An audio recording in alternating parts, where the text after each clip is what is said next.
Tourism പദ്ധതി നടത്തിപ്പിലെ ക്രമക്കേടാണ് മുൻ ജലവിഭവ വകുപ്പ് മന്ത്രി റോഷി അഗസ്റ്റിനെതിരെ വിജിലൻസ് അന്വേഷണം പ്രഖ്യാപിക്കാൻ കാരണം. സമാനമായ പദ്ധതിയാണ് പാലക്കാട് കാഞ്ഞിരപ്പുഴ ഡാമിലും നടപ്പാക്കിയത്. സർക്കാരിന് കൂടുതൽ ലാഭം നൽകാമെന്ന് പറഞ്ഞ കമ്പനികളെ ഒഴിവാക്കിയാണ് FSITക്ക് കരാർ നൽകിയത്. തൃശൂർ വിജിലൻസ് കോടതി അന്വേഷണത്തിന് ഉത്തരവിട്ടിരുന്നെങ്കിലും LDF സർക്കാർ അനുമതി നൽകിയില്ല. Media one exclusive.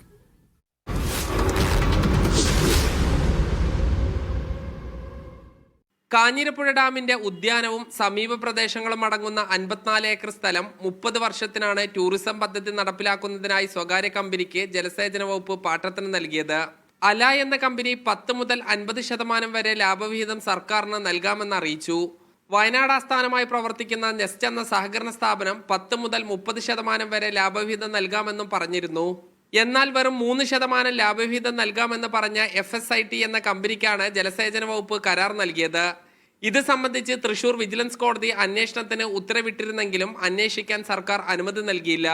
സർക്കാരിന്റെ ഭൂമി 54 ഏക്കർ ഭൂമി ഒരു സ്വകാര്യ കമ്പനിക്ക്, FSIT എന്ന് പറഞ്ഞ കമ്പനിക്ക് ഒരു നിബന്ധനകളും പാലിക്കാതെ, സർക്കാരിന്റെ ഒരു നിബന്ധനകളും പാലിക്കാതെ വെറുതെ കൊടുക്കുന്നത് പോലെ കൊടുത്തിട്ട് അതിൽ അഴിമതിയുണ്ട് എന്ന് പറയുമ്പോൾ അഴിമതി ആരോപണം നടത്തിയവർക്കെതിരെ കുപ്രചരണങ്ങൾ നടത്തുകയായിരുന്നു ചെയ്തിരുന്നത്.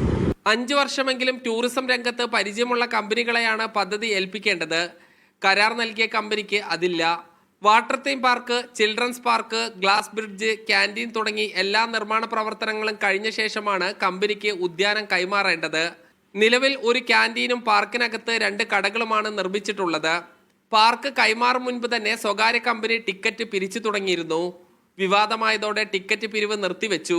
മലങ്കരയിൽ കരാർ നൽകിയ അതേ കമ്പനിക്ക് തന്നെയാണ് കാഞ്ഞിരപ്പുഴ ടൂറിസം പദ്ധതിക്കും കരാർ നൽകിയത്. മലങ്കരയ്ക്ക് പിന്നാലെ കാഞ്ഞിരപ്പുഴ പദ്ധതിയുടെ പേരിലും വിജിലൻസ് അന്വേഷണം വരുമോ എന്നുള്ളതാണ് ഇനി കാത്തിരുന്ന് കാണേണ്ടത്. Sajid Ajmal, media one, Palakkad.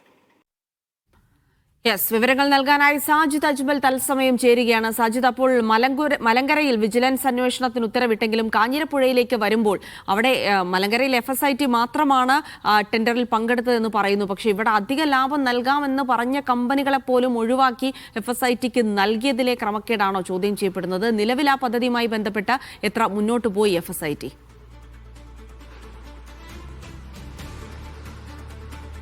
ജിൽസി, കാഞ്ഞിരപ്പുഴ എന്നുള്ളത് ഈ മലബാറിലെ തന്നെ ഏറ്റവും പ്രധാനപ്പെട്ട ഒരു ഡാമാണ്. അതിൻ്റെ ഡാമും ഉദ്യാനവും കാണാൻ നിരവധി ആളുകൾ എത്താറുണ്ട്.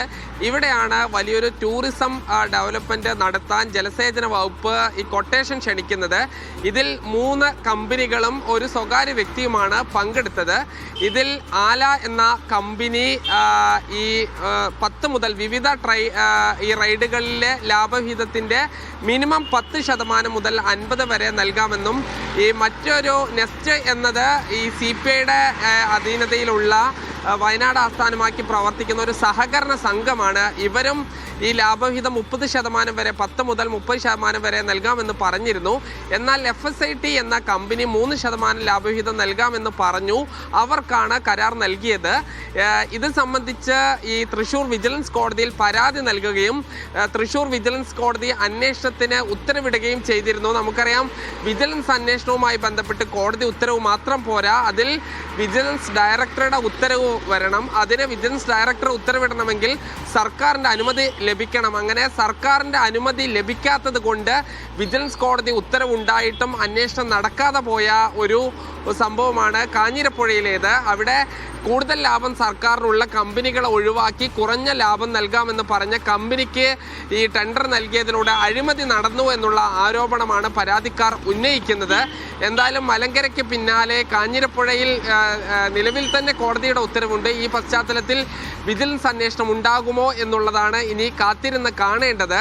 ഏറ്റവും വിചിത്രമായ കാര്യം, എല്ലാ കാര്യങ്ങളും ഈ ടൂറിസവുമായി ബന്ധപ്പെട്ട എല്ലാ നടപടിക്രമങ്ങളും പൂർത്തിയാക്കിയ ശേഷം വേണം ഈ ഡാമിൻ്റെയും അതോടൊപ്പം തന്നെ ഉദ്യാനത്തിൻ്റെയും ഈ നടത്തിപ്പുമായി ബന്ധപ്പെട്ട കാര്യങ്ങൾ ഈ കമ്പനിക്ക് കൈമാറേണ്ടത്. എന്നാൽ അത് ഒരു ക്യാൻറ്റീനും കൂടുതൽ തുക ലാഭം സർക്കാരിന് നൽകാമെന്ന് പറഞ്ഞ മുഴുവൻ കമ്പനികളെയും തഴഞ്ഞുകൊണ്ട് FSITക്ക് തന്നെ കരാർ നൽകിയതിന്റെ ഒരു ഔചിത്യം ചോദ്യം ചെയ്യപ്പെടുകയാണ്. അത് മലങ്കരയിലും അതേ സമാനമായ രീതിയിൽ തന്നെയാണ്. കാരണം വളരെ കുറഞ്ഞ ലാഭവിഹിതം മാത്രമാണ് മലങ്കരയിലും നൽകാമെന്ന് FSIT അറിയിച്ചിരിക്കുന്നത്. അപ്പോൾ എന്തുകൊണ്ട് ഇതിങ്ങനെ തെരഞ്ഞെടുക്കുന്നു എന്നുള്ളത് തന്നെയാണ് ആദ്യത്തെ ചോദ്യം. അതിനപ്പുറത്തേക്ക് ഈ പദ്ധതി നടത്തിപ്പുമായി ബന്ധപ്പെട്ട് മറ്റേതെങ്കിലും തരത്തിലുള്ള ക്രമക്കേടുകൾ കൂടി വരുന്നുണ്ടോ?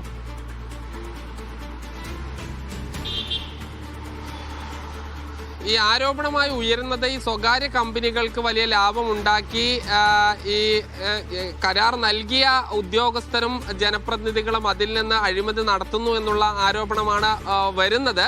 അതിൽ കൃത്യമായ തെളിവുകളും മറ്റും അന്വേഷണത്തിലൂടെ മാത്രമേ മനസ്സിലാക്കാൻ കഴിയൂ.